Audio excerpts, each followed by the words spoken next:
We're going to motor on this now. Got about half an hour left. Indefinite integral substitution as well. Now, this is sort of like two separate sections tossed into one here, though. We'll see. Indefinite integrals, though, it's the family of all antiderivatives of a function. And it's the indefinite integral of the function with respect to x. You'll notice there's no top or bottom numbers. That's indefinite. A definite integral has a definite answer, 17, negative 12, 2 pi, whatever it comes out to. This won't. We've talked about this more or less before. Now, first of all, make sure that we understand that if f is any function such that f's derivative, capital F's derivative, gives us the function, we call that the antiderivative, right? The integral of said function is the antiderivative plus c. We talked about this plus c before. This is just more formal. So, if I said the f of x, if I replace that with something we understand, and if you don't understand something, use an easy example. 2x dx. What's the antiderivative? Hope you know it's x squared, right? That'd be the x squared plus c. Why? Because it could be x squared, it could be x squared plus 3, x squared minus 17, and so on, right? That constant could be anything, including 0. Before, when I'd say an antiderivative, it meant anything. I could have gotten an answer of x squared or x squared plus 5, but I always say use the simplest one, just x squared, right? Now we have to have this plus c. And I'll tell you, that's the chintziest mark to lose, but people do, they forget. They'll do this integral and they forget the plus c. So I'll give you 1.5 out of 2, something like that.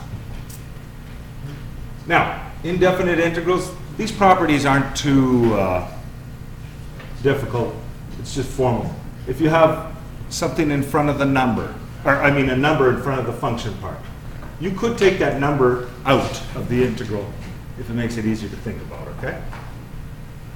Other things, if you're adding or subtraction, so if it's the integral of x squared plus 2x, you could say, like in a bracket, you could just say it's two separate integrals. The x squared here and the 2x there, right?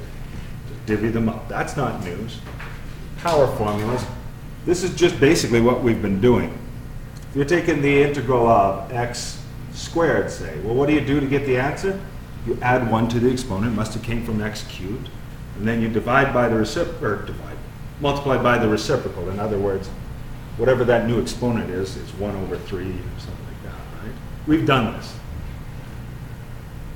You have to know this one. If you're doing the derivative. If you're doing the integral of 1 over u, you got to know it's the natural log. The best way to present it, and we assume sometimes, is you should say the absolute value of the natural log. You can't put a negative sign inside those. And the trig functions, you just got to know. We've been playing around with these, right? No sine and cos. You got to just know them and know them backwards. The other one, the exponential function, you just got to know. This might be handy sometimes. You don't see it a lot, though the natural logs. You don't see a lot, and we could talk about those when they come up, okay? So then what? Pay attention to the differential, the dx, or the du, or whatever, dt, behind them. If it doesn't match, we've got some trouble. Oh, I forgot there was something to evaluate on this first page. Example, evaluate. Let's do this one here. So, this means, do the antiderivative, we're not even plugging in anything. 2x must have come from x squared, I mentioned this before, minus cosine of x dx. I should have actually had brackets on here. That's my own typo. Anyways, minus the cosine of x. So that came from minus the sine of x, right? Yeah. Now, what am I not going to forget? We could add a plus number, plus c, a constant, right? Minus 3/4 or something. Okay. Then, that f of x, I'm going to do that. Move that while I walk it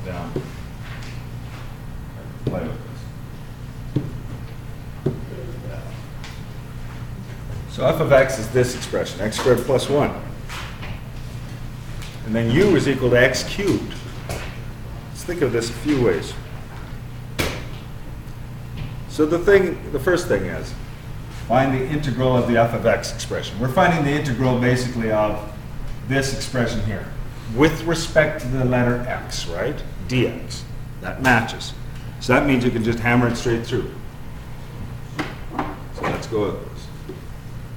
The x squared must have come from something with x cubed, I think, and then I do the reciprocal, 1/3, right? Plus 1, that must have came from x. The derivative of x is 1, okay, plus c. Good with this one? Now straight ahead. Seems like there's something a little screwy here, though. fu du. F of u. F of u. Okay. First of all, what the heck does that mean? That means you put the letter u into the f expression. No. Now you have a choice here. U can be this, but u represents or stands in place of x cubed, doesn't it? But since the differential says du, I'm going to keep it as the letter u. Anywhere you see an x in this expression, I'm replacing it with the letter u. So it's going to be u squared plus 1. Let's just write that out. So b, I'm going to, don't tell me that one. It's 50-50 chance that that's going to erase on me. U squared plus 1 du. Now, do you guys see the connection there? Hey, that's practically the same as what I did in green now. Just letter u. So that's equal to 1/3 cubed. Some constant. That's it. Now, if you wanted to go further, if you had something further, you could toss in your x cubes in here, because that's what u is, right? But we could just keep it as that. Question? So how come these integrals, they're just equal to their singular antiderivative, and then the last thing we're doing is antiderivative at the top, something subtract the antiderivative. Because those were definite integrals? These are indefinite. Yeah. So, tell you what, ask me right after this one here, and then we'll get into there. And I'll, because I was going to go on a tangent here, but I won't. Right now. After this one. So this, look at this one. It's a mismatch. F of u dx. So if I try this exactly as written, we've got, once again, u squared plus 1. But with respect to x, we can't think of it this way, because they're a mismatch. So you ask yourself, what does u represent? It represents x cubed. Right? So we'll sub that in. X cubed goes into the u squared. So really it's x to the 6. So I'm going to go this. U to the 6 plus 1. Now, u to the 6. Sorry. Dx. I'm going x to the 6. Plus 1 dx. Increase by 1, 7.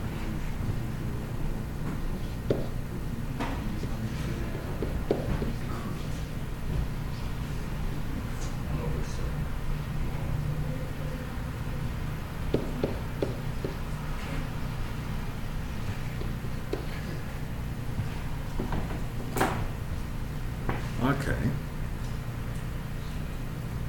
Now,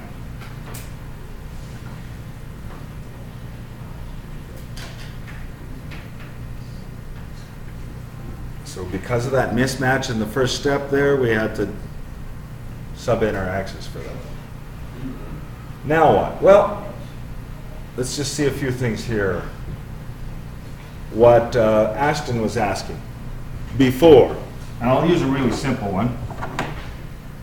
And I'll just put this as an aside kind of thing. Let's just see what we did before. We would go, and I'll use easy math here, 1 to 2 for the function, the constant function 3, dx. we would say, what's the antiderivative? What is an antiderivative? Use the simplest one possible, right? 3x. And evaluate it, 2 and 1. Now this is essentially, this 3x step is what we would be doing now, really, plus c, we'd say.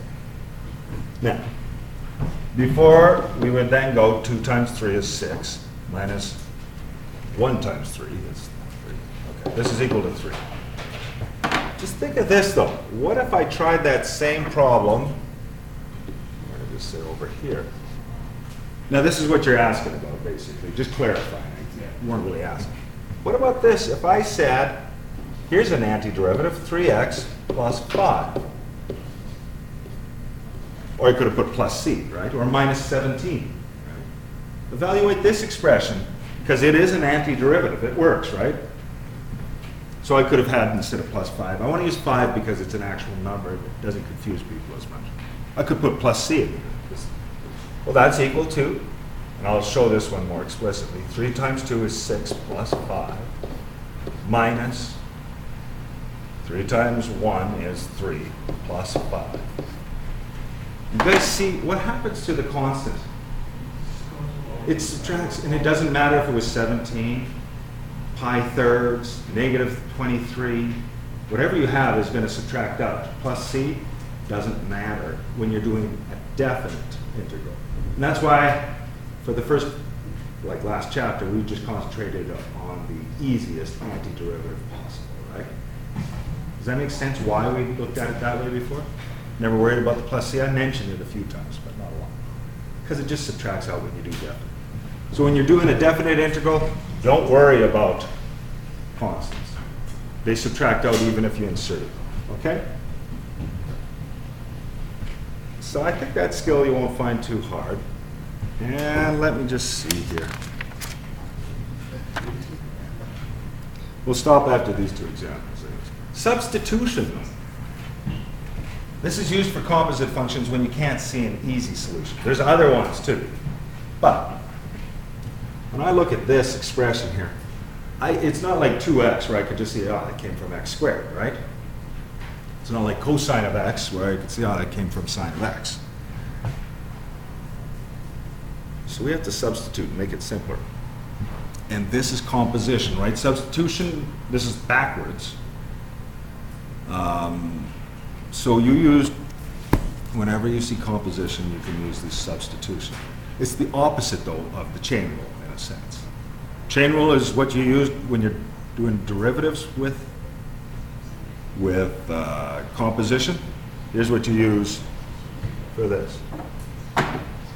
Substitution. So the first thing you got to look for is what we call the inside function, or I call it. So look for the inside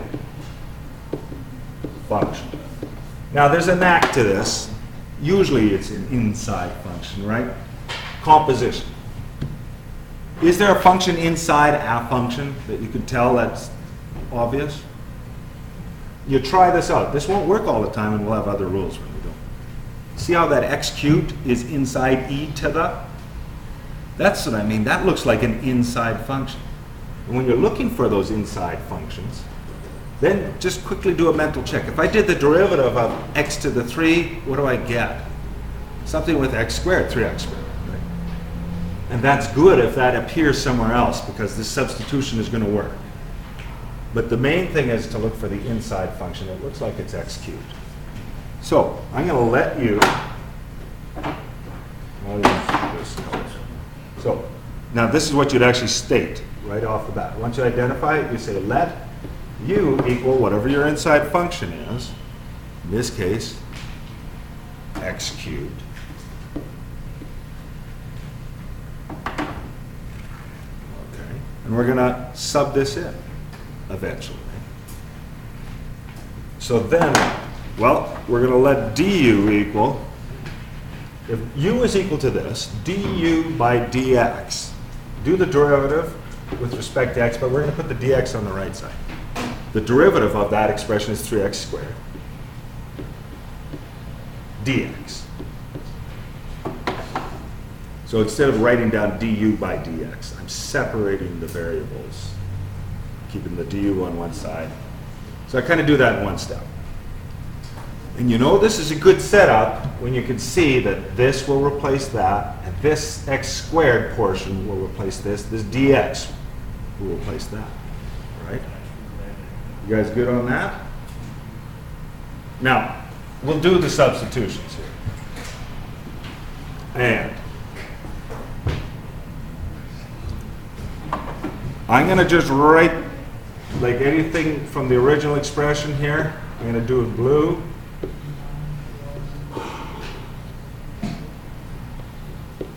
Okay, right? Just so you could sort of see that's the x cubed. And you can sort of see, and I'm just going to do it like this, not changing what we have there. I wonder if this is disappearing ink or not. X squared dx. Okay. You see how the x squared part and the dx do appear in the original thing? Okay. Looks like the 3 is not useful in this expression, so I'm going to move it over and say 1/3 du. Okay. Lessons.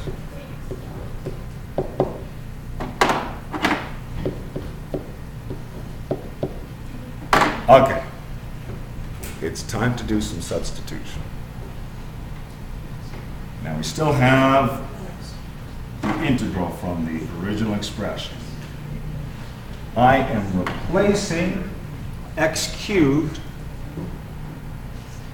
in this. I'm going to write down this stuff and then do it and I'll erase as I need. Okay.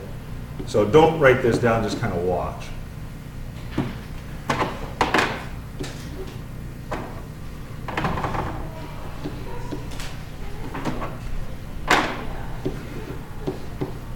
Okay. This is what we originally have, right? We said right off the bat, let u equal x cubed, right? So I'm going to replace the x cubed with the letter u.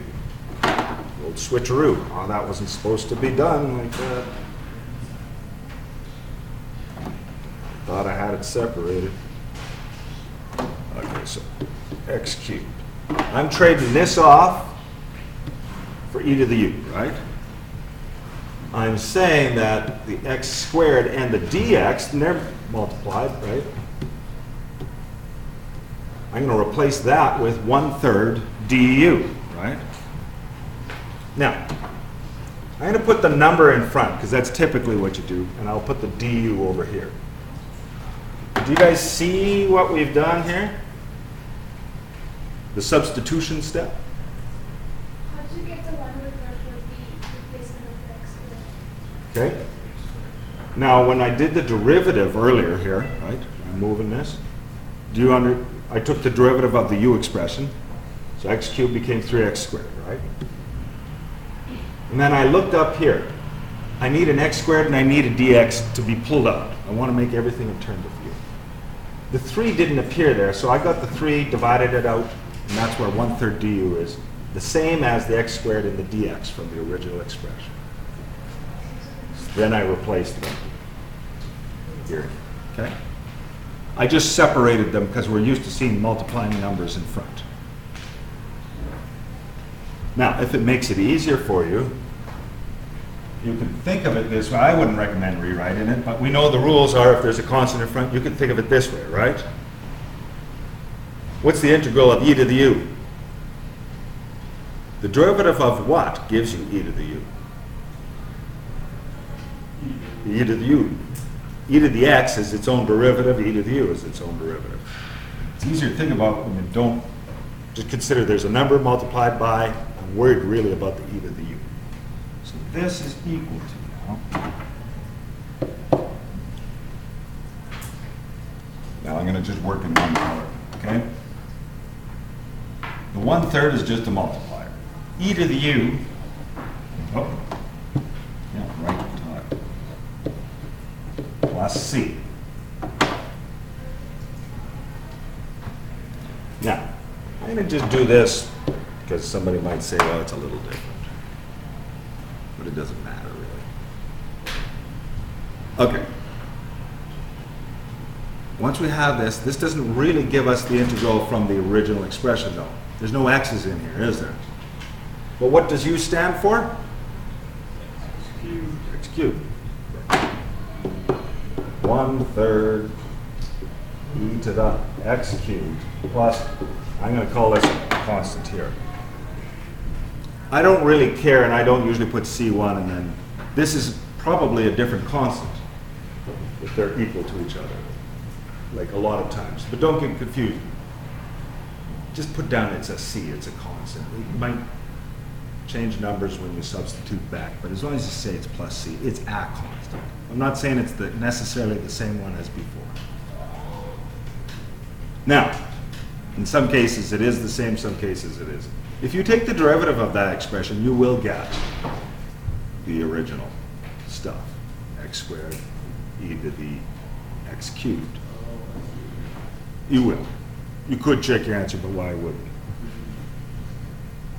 Now, if I just left you here with one example, it'd be pretty tough to try any of these. I'm going to just move things over a bit. So I'm going to take a look at the other example. This stuff kind of hurts your head the first time you see, but once you get the knack, it's not too bad.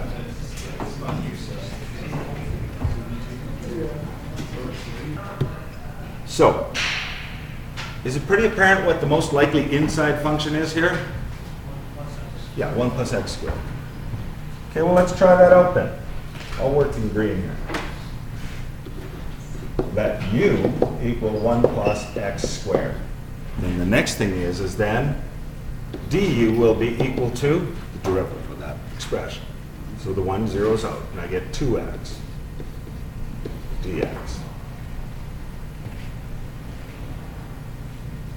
Now, some people, I like looking like this and saying, I'm going to need the x and the dx in the expression. I just say, well, the half, I know it builds into the 6, but I'm going to get confused, so I'm going to put 1/2 on the other side.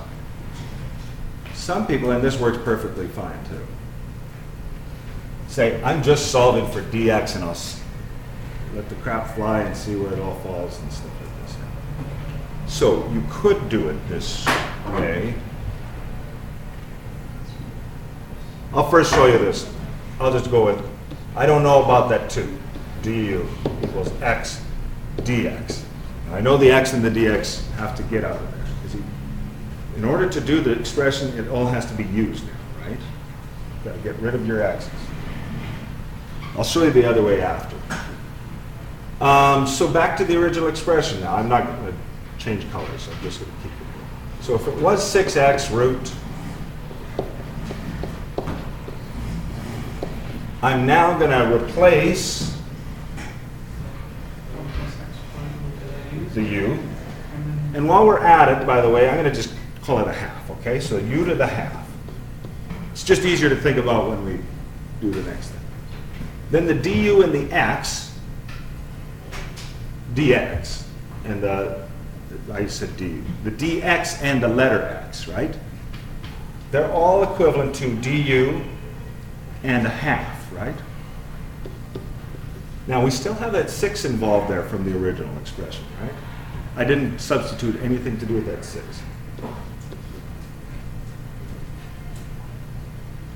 So I think you probably would have said, I'll take half of 6 and put 3 down. That's fine. So really it's 3 u to the 1/2 d. I can do this. What's the exponent when you add 1 to it? 3/2. What's the reciprocal? 2/3.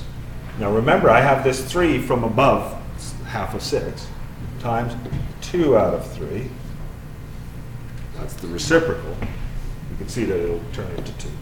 Some constant. Last step, 2/3 and 3 multiplied to be the number 2. Now, if this was a multiple choice question, you'd likely see it with a square root symbol or something like that. And this u stood for 1 plus x squared. So I'm going to replace that. Maybe you can see it this way. 1 plus x squared all cubed. Like that.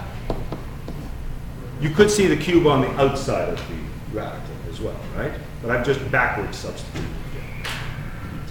Ouch. Now, I was mentioning up above the du step, and it works great. A lot of people like doing it that way, different way.